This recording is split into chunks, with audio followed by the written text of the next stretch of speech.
Welcome to the Baseface Network.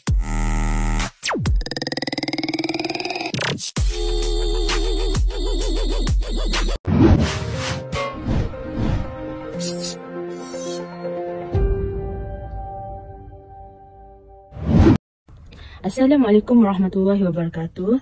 Nama saya Siti Nur Aisyah binti Muhammad, nombor matrik 285181. Saya akan menerangkan tentang bandar yang telah saya bina. Nama bandar saya adalah Bandar Lili. Nama diberi kerana terdapat keunikan-keunikan yang tersendiri. Ini kerana perancangan bandar dan reka bentuk bangunan adalah mengambil kira tentang pengekalan kawasan lapang hijau yang mencukupi bagi mengimbangi suhu bandar. Model guna tanah yang digunakan ialah model guna tanah Hoyt. Model ini menekankan kepada keberkesanan penyediaan laluan, kemudahan pengangkutan dalam mempengaruhi pola pertempatan dan guna tanah bandar bagi memenuhi tahap kualiti hidup sosial yang lebih baik di kawasan bandar saya itu. Mercu tanda utama bandar ini ialah pancuran air dekat bulatan.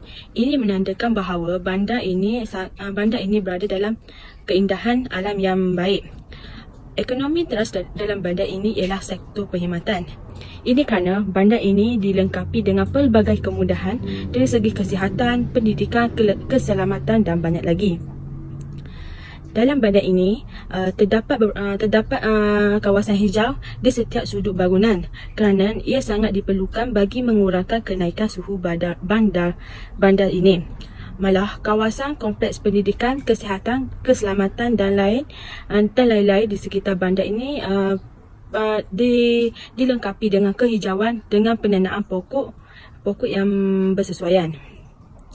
Pendanaan pokok selari dengan kawasan perumahan dan jalan raya yang boleh mengurangkan larian air dan kejadian banjir kilat di bandar ini.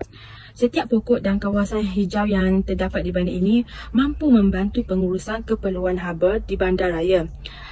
Pembangunan ekonomi dan keperluan penduduk dari segi penempatan, pengangkutan dan kawasan hijau diberikan pertimbangan ke arah kehidupan bandar yang selesa dan sihat.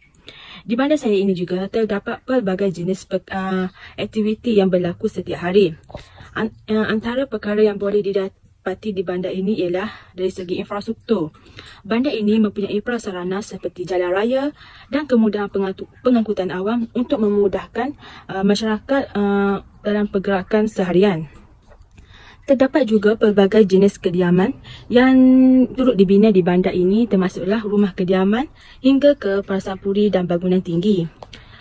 Terdapat juga pusat membeli belah iaitu seperti pusat pasar menyediakan pelbagai barangan dan keperluan harian. Biasanya setiap bandar mesti mempunyai pendidikan.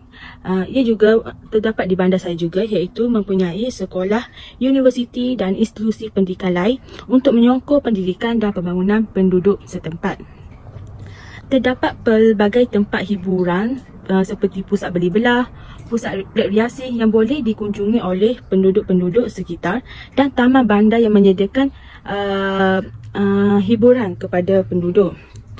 Bandar selalunya mesti mempunyai pusat aktiviti perniagaan. Contohnya seperti pejabat, bank dan institusi kewangan. Perkhidmatan seperti kesihatan, terdapat hospital, klinik dan kemudahan kesihatan yang lain yang menyediakan perkhidmatan perubatan kepada penduduk. Terdapat juga tempat beribadah seperti masjid. Terdapat juga tempat makanan iaitu terdapat pelbagai pilihan tempat makan seperti restoran, kafe, gerai makan yang menyajikan pelbagai jenis masakan di bandar ini. Bandar juga terdapat juga pusat kebudayaan dan kesenian dan pameran seni di muzium yang terdapat di bandar yang saya bina. Oleh itu, bandar yang saya bina ini mempunyai pelbagai ciri yang tersendiri yang dapat memenuhi keperluan penduduk sekitar. Itu sahaja daripada saya. Sekian, terima kasih.